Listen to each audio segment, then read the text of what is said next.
Amém. Glória a Deus. Eu saúdo a amada igreja com a paz do Senhor. Amém? Amém. Vamos abrir nossas Bíblias no livro histórico do Novo Testamento, mais conhecido como Atos dos Apóstolos, no capítulo 2. E eu já quero aqui agradecer a Deus. O Senhor é muito bom e a sua misericórdia dura para sempre. Deus sempre usa os seus servos para trazer uma palavra, uma confirmação de tudo aquilo que Ele tem para cada um de nós. E eu fico muito feliz ao retornar para a casa, na qual sempre nutri muito amor, e todos que me conhecem sabem disso. Estar aqui novamente para, junto com os amados irmãos, fazermos a obra do Senhor. Então, a Bíblia, ela traz aqui no livro de Atos, o relato de como os irmãos da igreja primitiva iniciaram essa igreja na qual hoje nós fazemos parte. Então, no capítulo 2, nós vamos ler aqui a partir do versículo 42. Quem encontrou, Atos dos Apóstolos, capítulo 2, versículo 40, do 42 ao 47. E eu quero avisar aqui para nossa irmã, que está aqui operando aqui as mídias, que nós vamos utilizar a Almeida Revista e Corrigida. É uma das versões que eu mais gosto de usar. Amém? Atos capítulo 2, versículo 42 e 47. E nós vamos trabalhar, Deus colocou no meu coração 5 segredos, que não é segredo, só para tematizar a mensagem. Mas eu não vou divulgar todos, porque geralmente não dá tempo. Mas eu quero colocar segredos de uma igreja bem-sucedida. E eu já quero pontuar 2 aqui. É viver na perseverança da doutrina dos apóstolos e na unidade. Doutrina dos apóstolos, que eles receberam do Senhor e transmitiram para os seus irmãos contemporâneos, e foi escrito para que nós hoje pudéssemos aprender e ver como eles sobreviveram em tempos difíceis, no meio do início da igreja, onde houve uma grande perseguição. Atos capítulo 2 e versículo 42 diz assim: e perseveravam na doutrina dos apóstolos, e na comunhão, e no partir do pão, e nas orações. Em cada alma havia temor, e muitas maravilhas e sinais faziam pelos apóstolos. Versículo 43. Todos os que criam estavam juntos e tinham tudo em comum. Vendiam suas propriedades e fazendas e repartiam com todos, segundo cada um tinha necessidade. 46. E perseverando unânimes juntos todos os dias no templo e no partir do pão, e em casa comiam juntos com alegria e singeleza de coração, louvando a Deus e caindo na graça de todo o povo. E todos os dias o Senhor acrescentava à igreja aqueles que haviam de ser salvos. Amém? Aqui é o início da nossa história como igreja.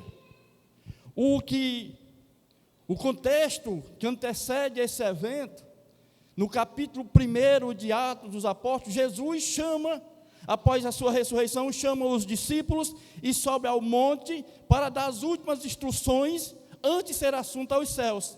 E Jesus lá instruindo, dando as últimas orientações aos apóstolos, ele foi assunto aos céus.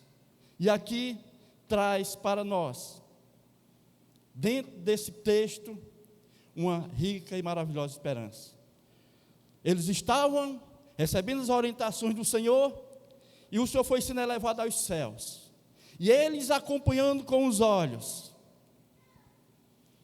e o Senhor foi recebido nas nuvens, e eles continuaram olhando, e 2 varões de branco, aleluia, tocaram e perguntaram: o que é que vocês estão olhando aí?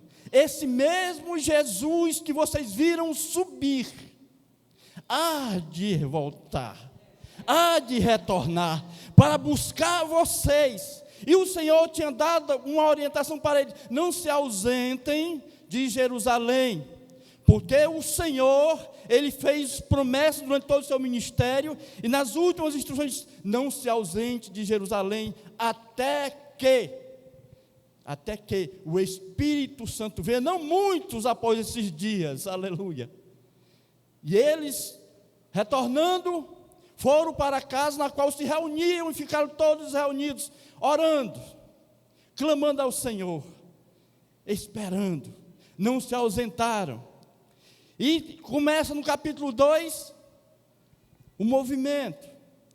Nós vamos trabalhar aqui, o capítulo 2, de 42 ao 47, relata a história do início da igreja, no período de Pentecostes. Pentecostes é uma festa das 7 semanas, ou das semanas que está registrado lá em Êxodo, capítulo 34, versículo 22, em Números 28, 17 e em Deuteronômio 16, 10.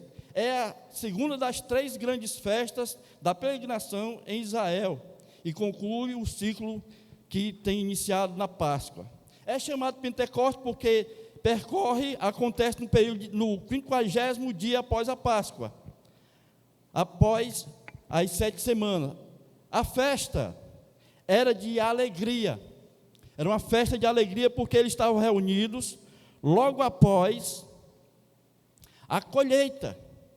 Pentecostes, eles se reuniam todos para celebrar aquilo que o diácono Aleph aqui se alegrou, para jubilar diante do Senhor, agradecendo pelas dádivas, pela colheita, agradecendo a Deus porque Deus proveu durante todo aquele ano. Eles estavam agradecendo porque Deus havia feito e o que Deus ainda haveria de fazer na vida deles. Então, festa de Pentecostes é uma festa de gratidão, de alegria. Amém? E foi nesse contexto aqui que o Espírito Santo veio, e Deus é tão maravilhoso que providenciou um evento para que todas as pessoas estivessem ali reunidas, preparando um momento para falar o coração das pessoas. Então, Pentecostes era um momento em que as pessoas se reuniam para agradecer a Deus sobre a colheita, e estavam todas as pessoas do mundo da época vinham agradecer a Deus pelas dádivas. E este era exatamente o momento em que Deus aprova a Deus providenciar a descida do Espírito Santo. Os apóstolos, os irmãos estavam reunidos no cenáculo, orando, e por volta de 9 horas o Espírito Santo soprou sobre aqueles irmãos, e eles foram cheios do Espírito Santo, e cada um falava de acordo com aquilo que o Espírito Santo determinava que eles falassem. No idioma eles falaram outras línguas, mas lembram que estavam ali numa festa celebrando a colheita, e todas as pessoas estavam reunidas, e Deus colocou na boca de cada um daqueles homens idiomas nativos das pessoas que estavam ali, falando das grandezas de Deus. Deus providenciou a descida derramada do Espírito Santo para iniciar a igreja na qual nós hoje estamos inserida, a igreja que nasceu aqui há 2025 anos atrás, 28, dependendo do calendário, nasceu. Nós hoje somos a continuidade, nós não somos israelitas, nós somos continuidade, nós somos prosélitos, porque pessoas ouviram ali a mensagem. Pedro foi cheio do Espírito Santo e pregou, e na pregação de Pedro, quase 3.000 vidas aceitaram a Jesus e mudaram as suas vidas, e começaram a ouvir, e foram se espalhando. Acabou-se a festa, e as pessoas foram se espalhando pelo mundo todo, levando a semente do Evangelho. O Evangelho que transforma, o Evangelho que dá vida. Nós estamos iniciando um novo ciclo, nós estamos no mês de janeiro, que é o primeiro mês do nosso calendário. É o momento de nós refletirmos o que nós fizemos o ano passado, quanto crentes. Hoje é um culto de doutrina, e a palavra eu quero que você guarde no coração, que é para você que é crente, e se tem alguém aqui que ainda não se decidiu para Jesus, a história narra que as pessoas que ouviram Pedro falar, Ele falava no idioma daquela pessoa as grandezas de Deus, só que os irmãos não sabiam o que eles estavam falando, porque eram línguas estranhas para eles, mas as pessoas estavam compreendendo que eles estavam falando das grandezas de Deus, que estavam sendo manifestadas no meio deles para a salvação, para que eles pudessem sair do regime totalitário que eles estavam, do medo, da opressão, da angústia, porque a Bíblia vai dizer que o povo que andava em trevas viu a luz, e Jesus Cristo é a luz que ilumina todos os homens. Ele nos chamou e nos capacitou através do Espírito Santo para que nós pudéssemos ir. Ele diz: ide e fazei discípulos de todas as nações. E esta ordem se iniciou aqui foi o início da igreja. Nós estamos contextualizando aqui o início da igreja que nós fazemos parte hoje. Então houve um grande mover de Deus na vida das pessoas, e Pedro deu o start inicial desse grande mover de Deus na vida das pessoas. Então, ali eles estavam vivendo, e quase 3.000 pessoas aceitaram a Jesus. E agora uma nova filosofia de vida, viver agora pela fé, viver agora pautado em um ensinamento que estava nascendo.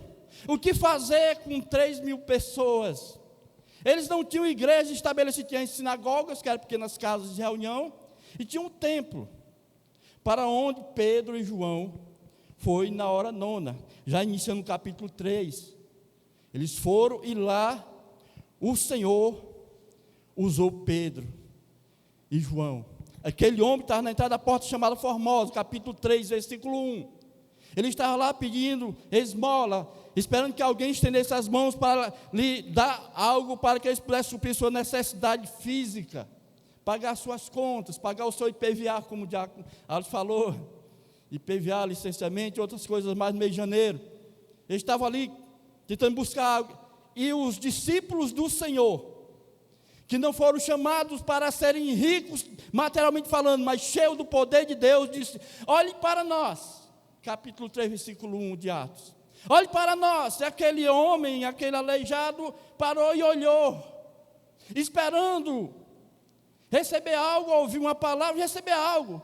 E Pedro disse: nós, incluiu João, não temos nem ouro nem prata, mas o que nós temos te damos. Em nome de Jesus Cristo, levanta e anda. Em nome de Jesus Cristo, levanta e anda. E aquele homem tomou posse da palavra, algo novo, porque eles falavam com autoridade.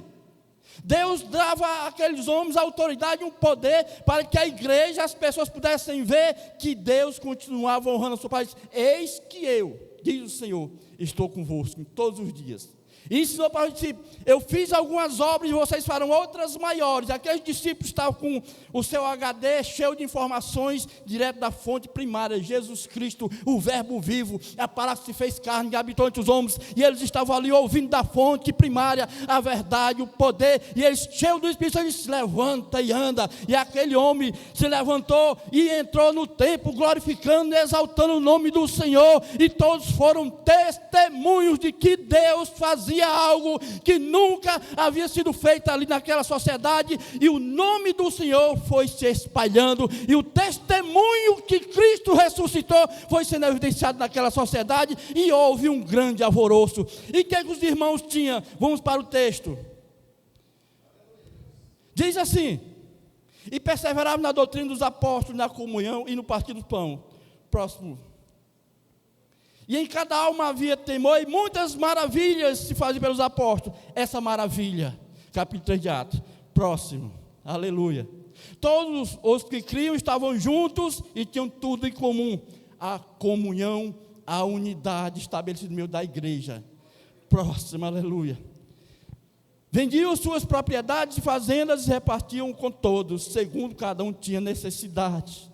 Eles entenderam que o irmão que estava precisando de socorro não era só de uma palavra vazia, era de atitude, era de ato, era de ação, era da palavra à ação. A igreja entendeu na sua nascente que eles precisavam sair daquele discurso vazio que os escribas tinham, que era só palavra, mas não agiam. E os irmãos compreenderam isso, e aqueles que eram mais abastados vendiam e compartilhavam com os outros aqueles bens para que todos pudessem ter o seu sustento diário. E vamos ao próximo. E perseveravam unânime todos os dias no templo e no partir do pão em casa. Todos os dias no templo. E os irmãos, eles aprenderam com os apóstolos a congregar, a participar das reuniões, a ter o desejo pela oração, o partir do pão. Então, o primeiro segredo para uma igreja que quer ser bem-sucedida é perseverar na doutrina dos apóstolos. O que é doutrina? Doutrina é um conjunto de ensinamento que vai formar uma ideia para uma sociedade. Pode ser ela filosófica, teológica ou política. Doutrina é algo que você aprende. Vou pegar aqui uma colinha que eu fiz sobre a doutrina.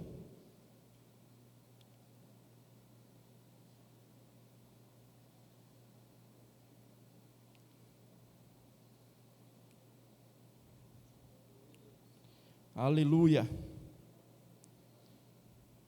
Doutrina é um conjunto de princípios, crenças ou ensinamentos que formam uma teoria ou um sistema de ideias.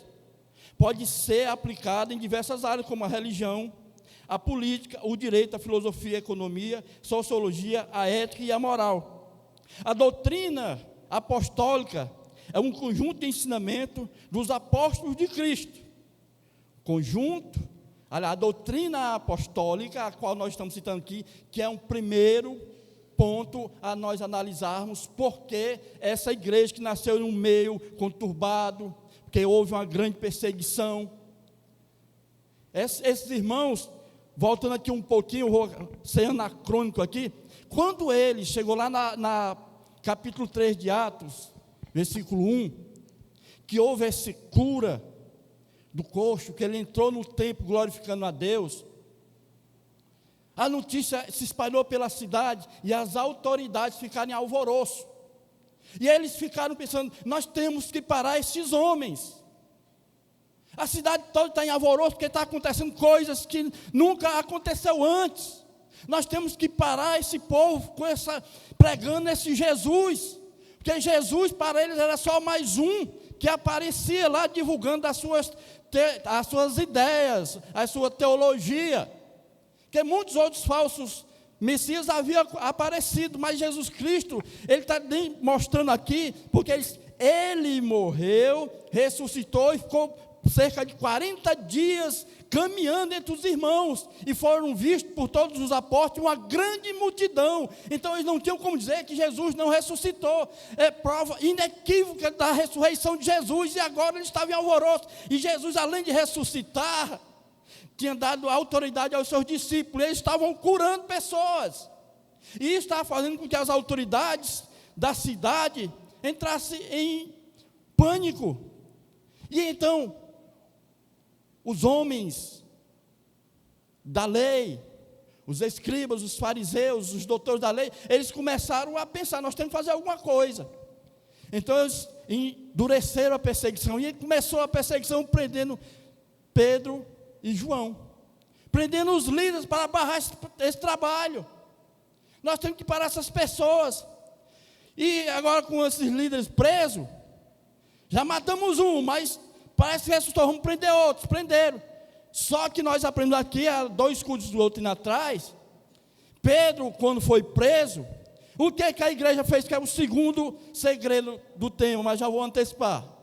Quando o irmão está passando por luta dentro da igreja de Jesus Cristo, a igreja não corre, não recua, a igreja avança para os braços do Senhor, põe o joelho no chão e começa a interceder. Os irmãos presos, mas a igreja começou a usar outra estratégia, a oração.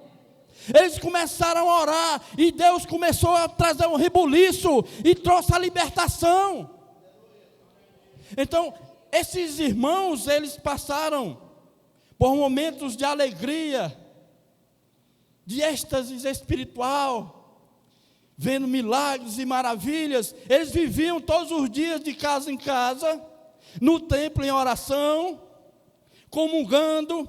É muito bom sair daqui, vou lá na casa do pastor tomar um cafezinho, um biscoito, uma bolacha, vou lá na casa do irmão Célio, tomo um refrigerante com bolo, vou lá no pastor Carlinho, tomo mais um refrigerantezinho, um chazinho, e os irmãos vão lá em casa também, e vice-versa. Nós vamos se congratulando um no outro, fazendo reunião, é tudo bênção, mas quando chega a perseguição, aí é que nós vamos mostrar para a sociedade, para as pessoas em quem nós temos crido, onde está a base da nossa fé, a nossa confiança está alicerçada aonde?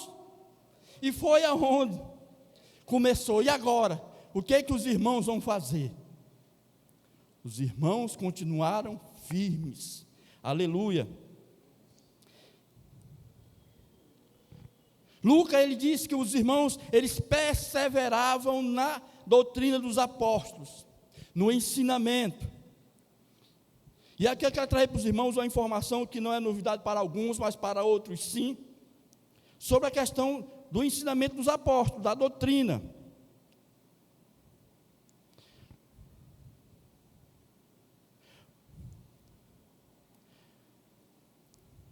A doutrina dos apóstolos, observe que o ensinamento não foi chamado de a doutrina da igreja, mas sim a doutrina dos apóstolos.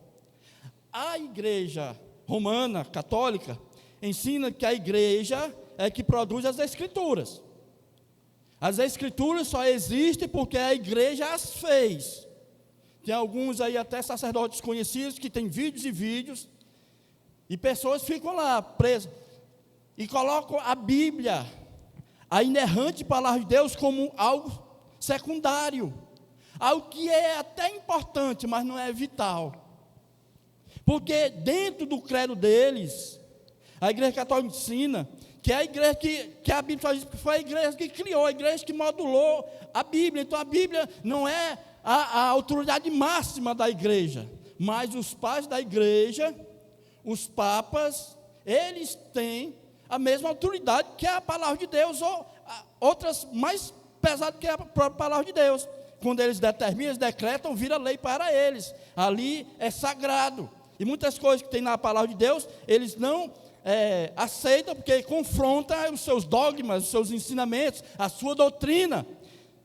Mas vamos ver o que é que a Bíblia fala, que a Bíblia é que tem a autoridade máxima sobre a fé cristã, de todos que creem, do cristão que vem de Cristo. Tá certo? Cristo, o cristão protestante crê na inerrância palavra de Deus, que a palavra de Deus diz que a palavra de Deus ela é viva e eficaz, é mais cortante do que qualquer espada, ou alguma de 2 gumes, e penetra de juntas e medulas, e é apta para discernir pensamentos e intenção do coração. Lá em Hebreus 4:12. E quem é que tem razão? É a doutrina romana ou é a Bíblia? Vamos ver o que os expoentes da palavra de Deus dizem. Lucas, Pedro, João e outros. Foi a pregação do evangelho que deu origem à igreja. Então os apóstolos e profetas guiaram a igreja até Deus completar a revelação. Paulo, falando em Efésios capítulo 2, versículo 20, diz o seguinte.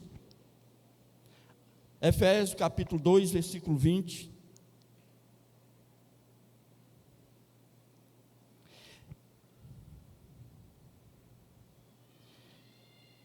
Amém? Edificados sobre o fundamento dos apóstolos e dos profetas, de que Jesus Cristo é pedra de esquina. Outra tradução diz que é pedra principal, é pedra de esquina. Edificados sobre o fundamento dos apóstolos e dos profetas, de que Jesus Cristo é a pedra da esquina. A principal, né? Pedra de esquina, a pedra principal da esquina. Aqui é Paulo dando orientação para os irmãos da cidade de Éfeso, para orientá-los, porque também surgia ali dúvida em relação a esse segmento, a essa palavra. As pessoas criam dúvida, estavam vendo heresias entrando na igreja, e Paulo, escrevendo para os irmãos de Efésio, disse: olha, Nós somos edificados sobre os fundamentos dos apóstolos, dos profetas, que Jesus Cristo é a principal pedra de esquina, no qual, versículo 21, no qual todo edifício bem ajustado cresce para templo santo no Senhor, no qual também vós, juntamente, sois edificados para a morada de Deus no Espírito. Aqui é a Bíblia ensinando o fundamento, a base, a doutrina dos apóstolos é essa, fundamentado na Bíblia, porque eles receberam da fonte primária, receberam do Senhor esta orientação. Amém? A doutrina da igreja primitiva veio dos apóstolos, porque eles receberam diretamente do Senhor, da fonte primária, eles foram a fonte, ou melhor, a fonte veio a eles. Jesus Cristo, o verbo vivo, desceu do céu, e andou entre nós. João diz, e nós vimos a sua glória, como a glória do unigênito Filho do Pai. João disse, nós vimos, nós somos testemunhos oculares, nós almoçamos com Ele, caminhamos com Ele, nós temos conhecimento empírico de que Ele andou aqui, trabalhou conosco, Ele foi e é eternamente Deus. Glória a Deus, aleluia. Nós estamos falando da primeiro segredo é andar na doutrina dos apóstolos. Veja que todos estavam juntos. E tem um livro no Velho Testamento, que eu analisando e lendo ele, que é Neemias capítulo 8, que fala quando eles estão reedificando os muros de Jerusalém, após a saída do exílio. Veja aí, no capítulo 8, versículos 9 e 10, que aqui eu até peço que você, que gosta de ler, dê uma lida no capítulo 8 de Neemias, diz assim, e Neemias, que era a Tissata, que é o governador, e o sacerdote Esdras e a escriba, e os levitas que ensinavam ao povo, disseram a todo o povo, este é um dia consagrado ao Senhor, vosso Deus, porque não vos lamenteis e nem choreis, porque todo o povo chorava ouvindo a lei, a palavra de Deus. Todo o povo, e no versículo 1 ao 7 diz que foi pedido para Esdras, para ler o livro da lei que Moisés havia dado a ele. E ele começou a ler. As pessoas se assentaram, fizeram um púlpito lá, em frente à porta das águas. Fizeram um púlpito e ele leu o livro, e as pessoas ficaram, homens e mulheres e crianças, todos que tinham a compreensão, começaram a ouvir, porque eles estavam voltando do cativeiro. Alguns ali nunca tinham ouvido falar da palavra, e ali estavam tendo contato pela primeira vez da palavra de Deus, e ali eles se emocionaram, alguns choravam. Então, o povo de Deus sempre são ávidos por conhecimento, e a palavra foi entrando, e quando chega no versículo 9, eles começam a chorar diante da palavra de Deus, porque a palavra de Deus ela é penetrante, ela é cortante, ela penetra nas juntas e medulas, e traz discernimento da alma, do corpo e do espírito, e aqueles irmãos foram confrontados com o seu pecado, com a sua pecaminosidade, com a sua rebelião, eles foram confrontados, e foram sendo tratados pela palavra, e eles choravam, e o profeta disse, hoje não é dia de choro, aleluia, a palavra entrou. E quando a palavra entra no coração das pessoas, que há choro, ali há nascimento, ali há arrependimento. Quando nós olhamos para a palavra e vemos pessoas chorando diante da palavra, é a palavra de Deus, a palavra viva entrando e trabalhando e mudando o caráter das pessoas. E aqui eles foram confrontados e começaram a chorar, porque ali começaram a entender, o nosso Deus é poderoso, e pode fazer muito mais do que pedimos ou pensamos. Versículo é, todo o povo estava chorando, porque a palavra confrontou, e o sacerdote disse, ide comer as gorduras, hoje é dia de celebração, ide, E no capítulo 9, na sequência, nós vemos o resultado dessa palavra. Houve um grande arrependimento, que o povo começou a buscar a Deus. Houve arrependimento, houve jejum, as pessoas buscando agradar ao Senhor, e houve um grande rebuliço. Voltando para o livro de Atos, os irmãos tiveram contato com a palavra, lá eles foram para festejar, dia de festa, Pentecostes é dia de festa, de alegria, e eles foram confrontados com a palavra de Deus, e eles começaram a perguntar: o que é isso que estamos ouvindo? O que é esses homens estão embriagados? E Pedro: não, irmãos, varões, não estão embriagados, visto que esta é a sexta hora, 9 horas da manhã, eles não estão embriagados, está acontecendo, é o que está profetizado em Joel, o Senhor derramou do seu Espírito sobre toda a carne, e Deus começou a falar, e as pessoas disseram: o que é que nós vamos fazer agora, irmãos? E Pedro disse: arrependei-vos, ligando com Neemias 9, arrependei-vos e sede todos batizados em nome do Senhor Jesus Cristo, para o perdão dos vossos pecados. Quando a palavra ela é explanada, quando a palavra é ministrada, e você está com o coração aberto, ela gera fruto, porque assim diz o Senhor, assim será a minha palavra que sai da minha boca, não voltará para mim vazia, antes fará o que me apraz e produzirá o fruto, o resultado para o qual foi designada, e prosperará para a glória de Deus. Assim é a palavra do Senhor, o ensinamento. Aleluia. Precisamos, irmãos, estar sempre preparados para defender a nossa fé.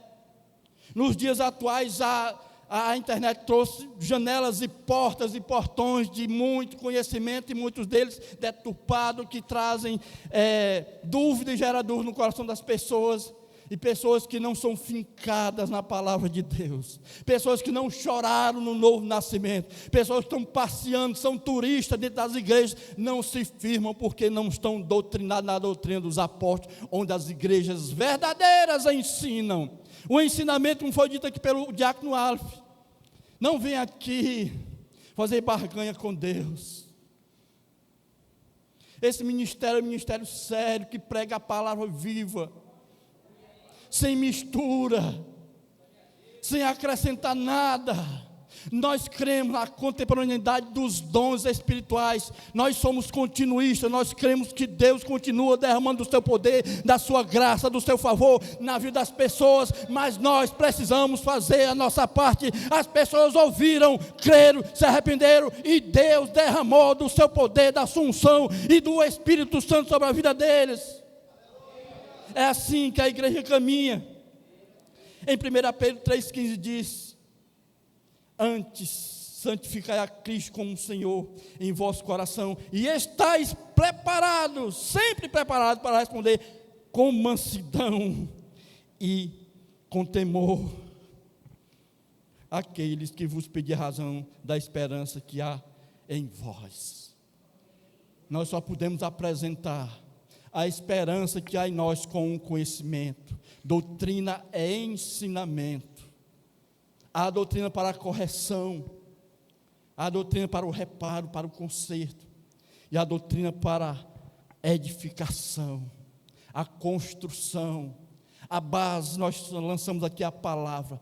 Lance a palavra, e a palavra ela vai fazer prosperar a sua vida.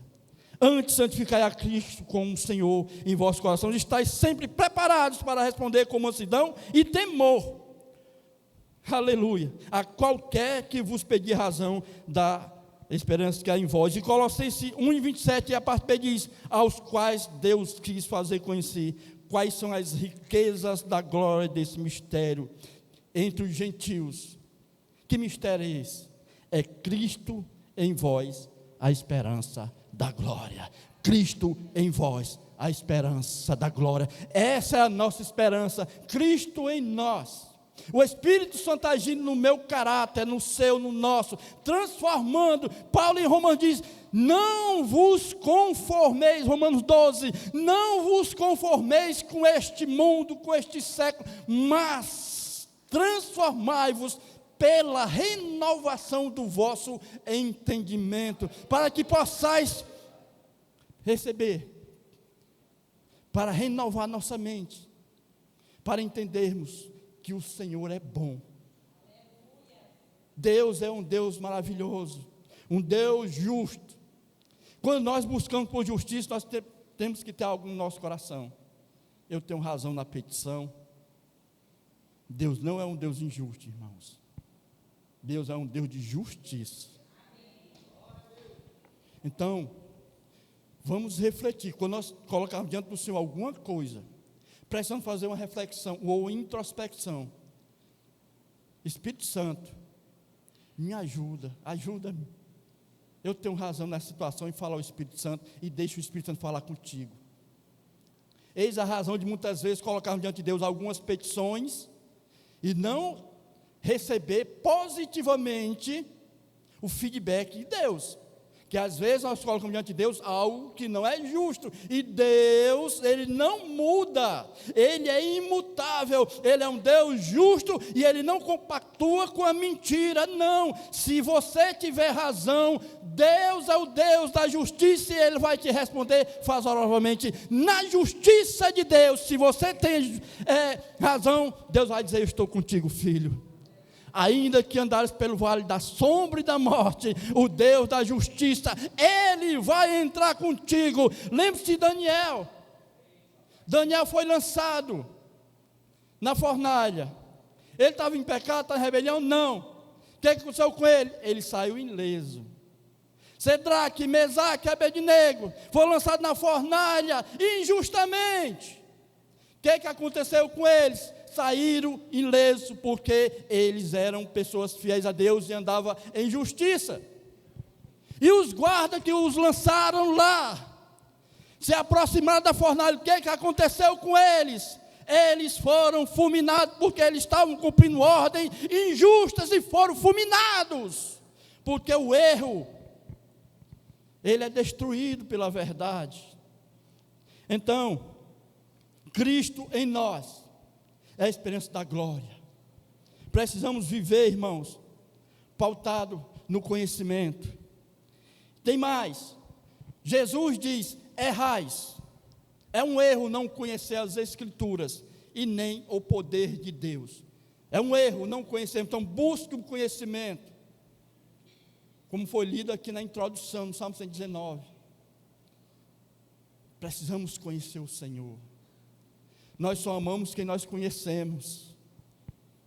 Eis a razão de muitos não buscar conhecer o Senhor.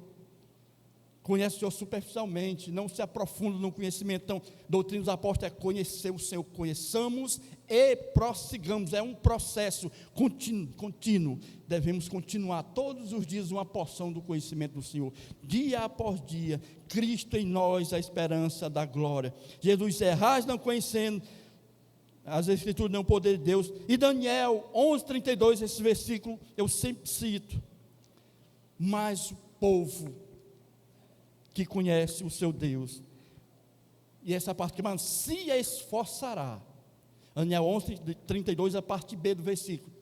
Mas, no primeiro versículo diz: aos violadores da aliança, com lisonja os perverterá. Mas, parte B, mas o povo que conhece o seu Deus se esforçará. Não é deitar em pastos verdejantes e águas tranquilas, não. Se esforçará e fará proezas em Deus, no Senhor. Esforça-te que eu te ajudo, diz o Senhor. Esforça-te no Senhor que Ele te ajuda. Fará proeza com a sua força e com a direção do Espírito Santo. Amém?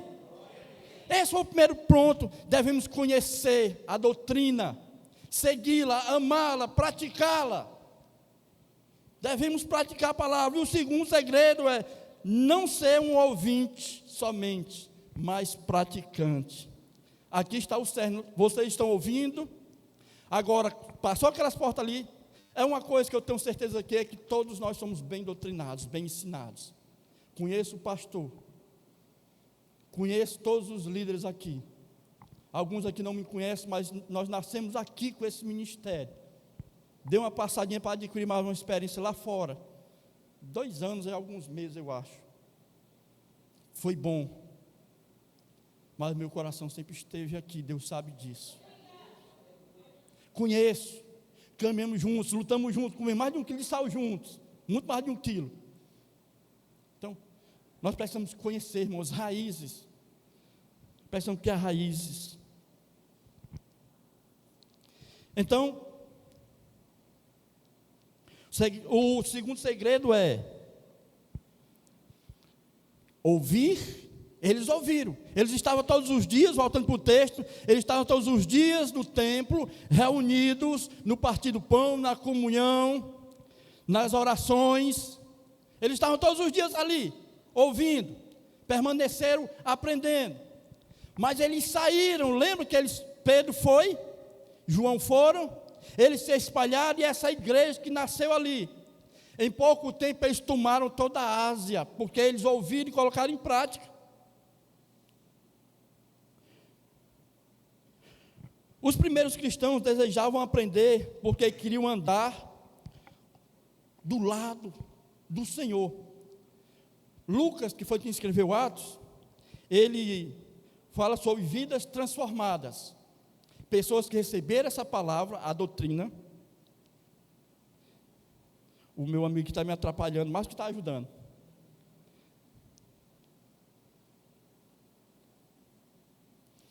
Pronto.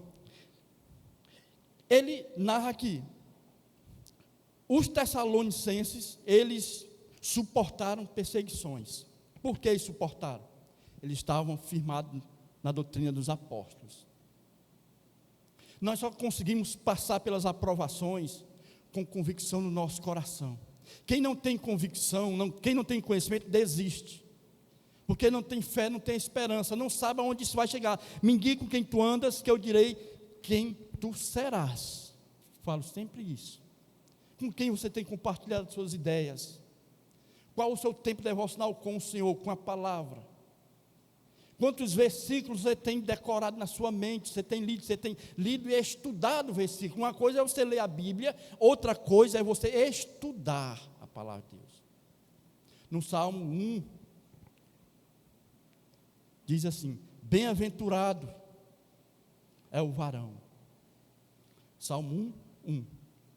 Bem-aventurado o varão que não anda segundo os conselhos dos ímpios, nem se detém no caminho dos pecadores, nem se assenta na rota dos escarnecedores.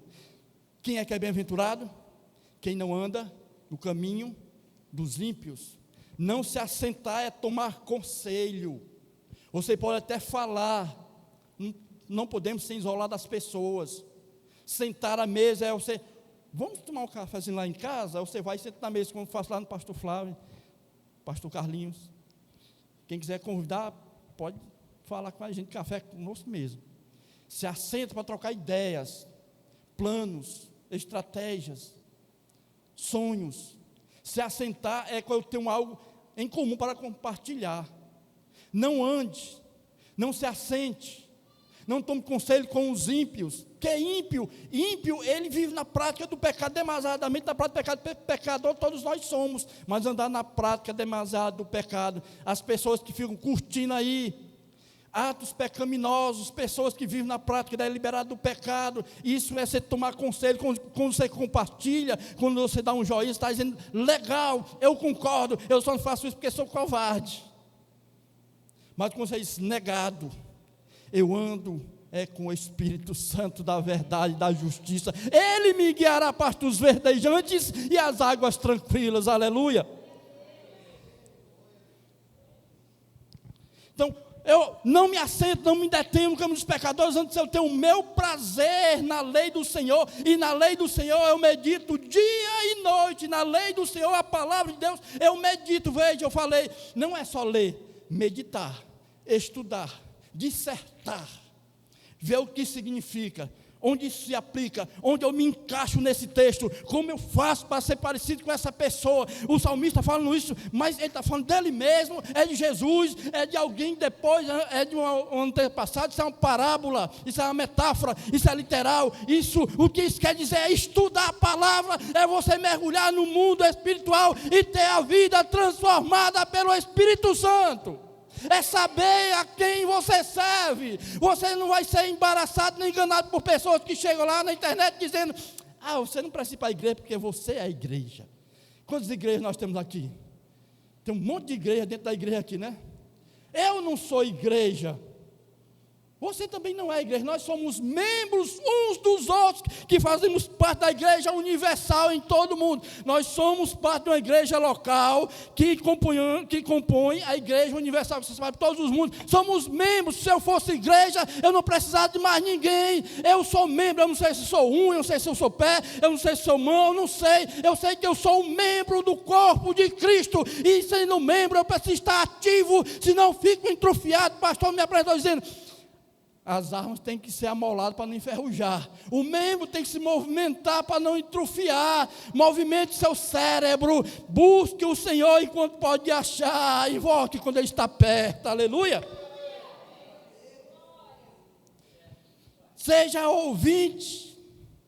Bem-aventurado aqueles que ouvem. Apocalipse. Bem-aventurado aqueles que praticam.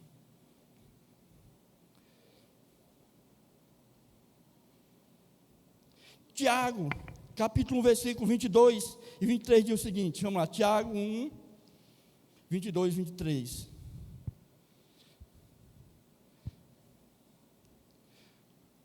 Tu colocou na ARC? Sério? Não acredito. Sede cumpridores da palavra, e não somente ouvintes, enganando-vos com falsos discursos. Como eu sou enganado com falsos discursos? Eu estou desconfiando dessa área aí, vice? Sejam praticantes da palavra e não apenas ouvintes, enganando-os a si mesmo. Sejam praticantes da palavra e não somente ouvintes, enganando-vos a si mesmo. Mas eu gostei disso aí, do falso discurso. Só é enganado com falso discurso quem não conhece o verdadeiro discurso, concorda comigo? Quando eu leio, quando eu medito, quando eu tenho certeza, quando eu estudo, eu vejo, opa, algo de errado não está certo nessa palavra. E você pode estar me corrigindo também aí. Eu posso falar algo errado aqui, sou humano, e você, opa, ele está falando, mas ele errou. Depois você me procure, por favor, com carinho, com amor de pastor, não leva mal não, mas o senhor citou algo que não é certo não. Eu aceito que eu posso errar. Todos nós podemos errar. Estou aberto para a doutrina, correção. Isso é ajuda. A Bíblia diz que quando você repreende um tolo, ele se revolta com você. Quantos tolos nós temos aqui? Nenhum, glória a Deus. Aqui não tem isso. Aqui tem pessoas que são confrontadas, agradecem, fico feliz, muito obrigado, meu pastor, obrigado, meu irmão, porque eu estava pensando errado e agindo errado, porque eu pensei que era assim, e agora eu descobri biblicamente, contextualizado que não era assim. Então, louvado seja Deus pelo ensinamento, meu irmão, ou pastor, ou obreiro, ou diácono, seja lá quem for. Quem te instrui, agradeça, mas tem que ser a verdadeira instrução, não um falso discurso. Sejam ouvintes, praticantes. Versículo 23. Aquele que ouve a palavra, mas não as põe em prática, é semelhante a um homem que olha a sua face no espelho, e depois de olhar para si mesmo, logo sai e esquece da sua aparência. Esse é o falso discurso. Agora vem uma parte, Mateus 7, 24. Sejam não somente ouvintes, mas praticantes. Todo aquele, pois, que escuta estas minhas palavras e as praticam, assemelhá-lo-ei ao homem prudente. O que o homem prudente faz?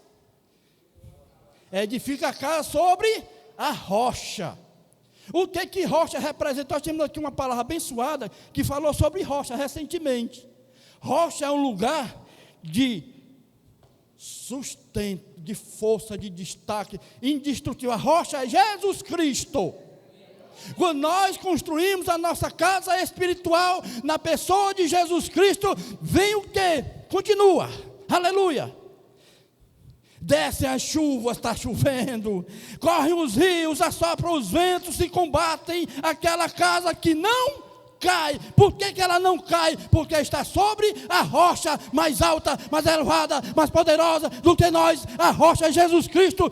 Firme a sua palavra, a sua vida na pessoa bendita de Jesus Cristo, e não com falsos discursos. Veja que o Senhor diz: eu estou com você todos os dias, todas as horas.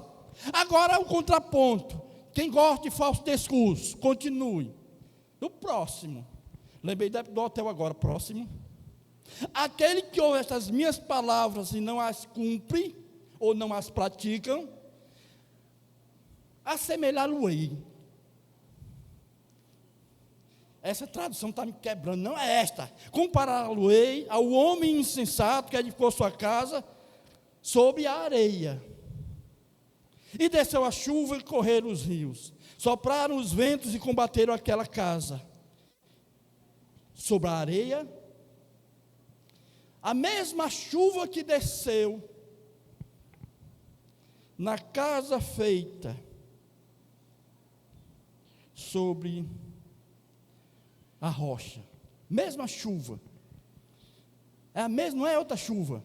São vizinhos, são parentes, são filhos rebeldes, são crentes rebeldes, são amigos, são desviados da casa do Senhor, que por uma repreensão não são sábios, sai, porque recebeu um confronto com o erro, não ter humildade de dizer: eu errei, perdão, muito obrigado por me avisar, vou trabalhar isso na minha vida, no meu caráter, no meu ministério. Mas não, viraram as costas e saíram, e passaram a viver: eu não preciso de igreja, eu não preciso de pastor, não preciso de líder, eu tenho a Bíblia, eu posso ler. O problema é ler, e compreender e praticar. Aí vem a mesma chuva, cai, e grande. Eu coloquei aqui no meu: aqueles que constroem a casa sobre a areia são os seus projetos pessoais, individuais, divorciados de um diálogo com a pessoa do Espírito Santo. Quando você divorcia do Espírito Santo, quando você esquece de consultar a fonte de água viva, que é o Senhor, você começa: eu tive uma ideia, eu tive um plano, fulano fez, deu certo, Beltrano fez, deu certo. Aí você vai e constrói sobre esse fundamento do achismo da areia. E o texto vai dizer que aquela casa caiu. E continuando, não é só cair, e grande, não foi só uma queda, grande foi a sua queda. Amém? Como diria o apóstolo, muitas coisas tenho para vos falar, mas o tempo não nos permite. Então, você que está nos ouvindo, nesse culto de ensinamento, construa a sua vida na rocha.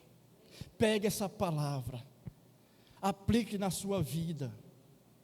Os irmãos tinham tudo em comum. Eles ouviam a palavra, eles praticavam a palavra. Primeiro, eles foram ensinados na doutrina dos apóstolos. Eles viviam, ouviam e praticavam a palavra. Então, temos de viver de oração. Eles estavam todos os dias orando. E aqui, amanhã, tem uma reunião, né, pastor? Do Ministério de Intercessão, que é um ministério incumbido de orar. E aqui eu faço até algo, não sei, inédito não tem mais nada novo, mas interceda pelo Ministério de Intercessão. Essas irmãs precisam das nossas orações, assim como nós precisamos das orações dela. Isto é, uns ora pelos outros, e a bênção de Deus. E finalizando aqui, Salmo 133. Ó, quão bom e quão suave é que os irmãos vivam em união.